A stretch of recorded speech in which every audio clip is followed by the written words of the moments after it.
Hi and welcome to The Kingdom Live. I'm Alex Donovan and this is our host Adam Steinhardt. And every weekday at 3 p.m. we bring you the latest awesomeness in inbound marketing, social media and digital coolness. To The Kingdom, and today we're going to talk about email marketing. So it's changed a whole bunch. So if you think about the problem people have with email marketing, it's not like it used to be. Now, confession, Alex, I made my first email marketing piece back in 1998. And the thing about that is it's a long time ago, but 18 years ago, it was quite novel. So people actually get it and open it because there wasn't much else happening with email. Yeah, so exactly. a vastly different times what it is now, where people are getting lots and lots of emails into their inbox all day, every day, 100 miles an hour. And so the key is that it's just not easy to get the connection rates and the open rates that you used to get back 18 years ago.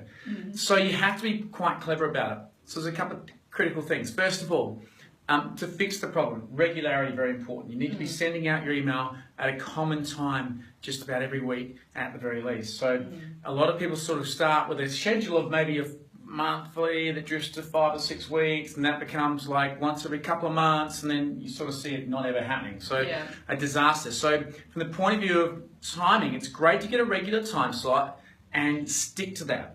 Put pressure on yourself as a publisher to actually create the data and get the email out at the time you say you're going to do. So that's super important.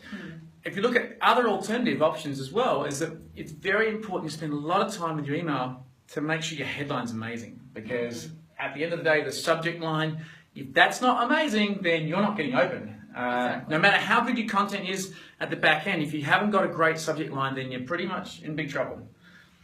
So in addition to that, you've also got to think about your email technology and what you're doing and what you're saying to the customers. And one of the big problems that people still have in today's world, believe it or not, is they spend too much time and effort talking about how great they are, talking about how great they themselves are, how fantastic their business is, the awards they've won or the client they just won. It's not about how great you are. It's all about how you help the customer. And so it's vitally important that you're demonstrating to your potential prospects and to your potential customers and existing customers exactly how you help them. So think about the customer's problems. Think about the challenges that the customer is having. And we talk about this an awful lot on The Kingdom Live every weekday. We talk about making sure you're solving the customer's problems. And so if you do that with your email, then you can be more valuable to the consumers instead of saying how great you are. Right. Very important. Of course. So tell me, I'm sure that there are a lot of people out there that are doing email marketing right now. So what are the benefits of changing up the ways of doing email marketing? Yeah. So I think it's really important to understand how email marketing works best. At the end of the day, you want to have one subject for your email. Right. If you are trying to tell 5 or 6 or 7 different stories with your email, then you're overcooking it, you're overdoing it. And you want to keep your email nice and brief, get some key points, and then have a link that goes to your blog. This is very important. So have a link that actually goes to the blog for more information, making more information available to that particular user. Right, so you're saying that an email, for starters, should be based around one blog in particular. Absolutely. So if you look at the psychology and how you can use emails to read and understand what your prospects are doing, the first trigger is, okay, if they got it, yes, didn't bounce. If they bounced, it's a problem. Secondly, if they opened it. So that's straight away an indication point. And so with HubSpot, for example, we're able to tell if somebody's opened the actual email. Right. Then the next part of that is if they clicked on a link. And so, yes, the consumers may open it, that's one success point, but did they click on a link? That's success point number 2. And once again, with HubSpot, we can see which link's been clicked on. And so, once they clicked on a link, then they're going to a blog, ideally. And so, once they go to the blog, then inside your blog, you're going to have the funnel working for you with top of funnel, middle of funnel, and bottom of funnel content. And finally, at the bottom, you have a call to action. Right. So, the email purpose is to actually gather in your audience, provide them with an answer, perhaps to a problem they didn't even know they had, and then from there take them to a blog which allows them to discover more and more and eventually do something with a call to action. Right. Okay, so in terms of exactly what they should be saying in these emails, what would your advice be? Yeah, so keep it short. Remember that most people are skimming the email on a mobile phone these days. So people are walking to the shops, they're checking goods out of the shops, they're on trains, they're on buses, they're actually in airports. It's all on mobile pretty much. And so, in fact, in some cases, I find personally my mobile interface is more efficient than my desktop because I can swipe and get rid of things quickly. And so it's very important you make your email suitable for mobile. Now, how does that look? Not too much text, really important. Right.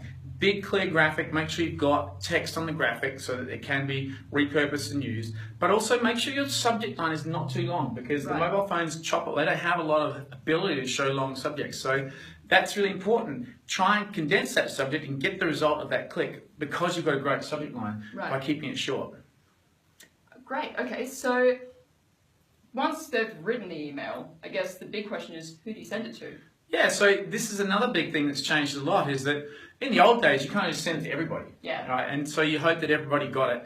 And, you have your bounces and you have a few unsubscribes and that's life. But these days, you really need to be targeting your email based on buckets that you can put your people into. Right. And so one of the cool things about HubSpot is we're able to tell exactly which part of the funnel the people are in and also what sort of interests they have based on the pages they're clicking on. And so as a result, we're able to actually put the different people into different lists and consequently send specific emails that are of interest.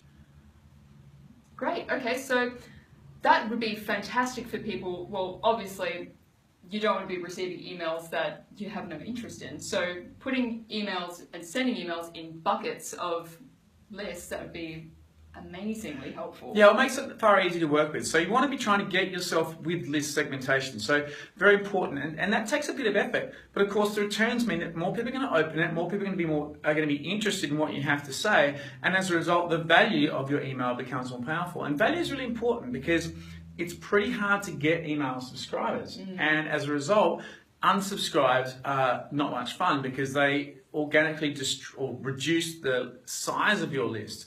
And it's not uncommon to expect a reduction rate of up to 20% per year. Wow. And so what's critical about email, you need to also have a strategy to gain more emails and get more emails into your business. And this is something a lot of people struggle with, is that how do you get more emails being added to your list on a day-by-day basis? And so the strategy for this is to create call to actions on your website that allow you to harvest email addresses in exchange for cool premium content. Right. And so that would be in the form, say, of an ebook, or it might be a download a checklist, or it could be sign up for a webinar. So all these different methods are designed to actually, first of all, give away great information to help your customer trust you more, but also to harvest email addresses so that you can grow that list and combat that decline that comes out of natural organic reduction. Right, okay. So for people who are really wanting to get into email marketing or even adjust the way that they're currently doing it, what would be the best practices that they can do? Yeah, so look, a lot of people are using MailChimp and programs like MailChimp. MailChimp itself, pretty easy to use, but it's when you really start using email properly, you discover there's some limitations there. So, one of the great things about the HubSpot platform is it's super powerful to get list segmentation, customization, and analytics out of. So it's certainly worthwhile. If you're doing a lot of email marketing, it's absolutely worthwhile the investment of the HubSpot platform. You can get it as cheap as $265 a month to allow you to actually improve that analytics side of things. Right. But ultimately, keep a regular regime, keep your email short, add value and power to that subject headline, and make sure that you're actually talking in a way which is helping your customers. If you do that, you're going to be successful. Well, that's good news. So, what tools are available for email marketing? I know that there are a lot of people that want to get into it, but if they don't know how to do it, which tool should they use? Yeah, good question. So there's lots of tools out there. We typically, a Google search will find what you need, and look, don't be scared to get started, but importantly, you've got to have a quality list, which brings us to app of the day. So today we're going to talk about a really nice app that actually helps you clean your list. And so a lot of the businesses will actually charge you based on the number of emails you have. Right. And so app of the day for us today is Kickbox.io, Kickbox.io. And what Kickbox does is it actually looks at your email list and it will discover who are the hard bouncers and who are the people that are not able to get your email. Now what's cool about that is you run your Kickbox.io analysis on your email database, and then from there you've got a clean list which you can put into things like MailChimp or HubSpot or whatever, and thereby reducing the costs which you have to pay if you are being charged on a per email basis. Right, that sounds like an incredible tool. Helpful, yeah. Definitely. So we will put the link to that in our comments section so you can quickly and easily find it. And you can easily catch up on the previous edition of The Kingdom Live at www.thekingdom.com.au/thekingdomlive. It's actually the _kingdom-live. It's been an ongoing saga. I've got to change the bureau. I need to do that. Yeah. Well, thank you so much for joining us today and have a great long weekend, and we'll see you on Tuesday. Fabulous. See you later. See ya.